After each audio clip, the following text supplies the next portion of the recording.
بسم اللہ الرحمن الرحیم۔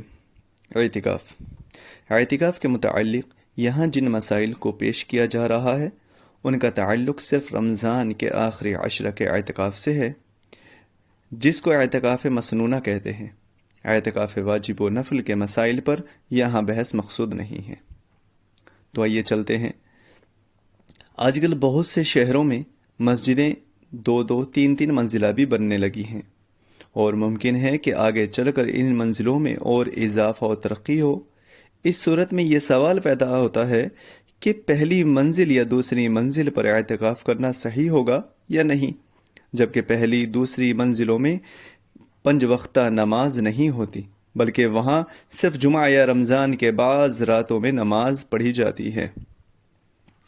تو جواب یہ ہے اس کا کہ درست ہے، یعنی کہ وہاں اعتکاف کر سکتے ہیں، دوسری ہو یا تیسری منزل ہو، کیونکہ وہ منزلیں بھی مسجد ہی ہیں۔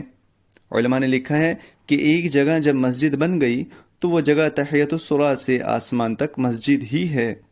چنانچہ در مختار میں اور شامی میں اس کی تصریح موجود ہے۔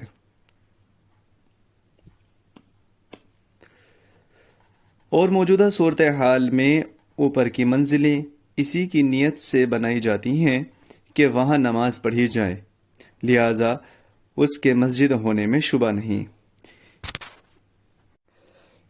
اس لیے اعتکاف کرنا بھی وہاں درست ہے۔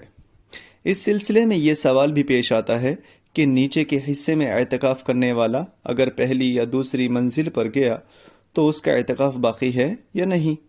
ظاہر ہے کہ اس کا اعتکاف برقرار ہے، کیونکہ وہ مسجد ہی میں ایک جگہ سے دوسری جگہ گیا ہے، اور اس کی دلیل فقہاء کا یہ صریح جزیہ ہے کہ مسجد کی چھت پر چڑھنے سے اعتکاف باطل نہیں ہوتا۔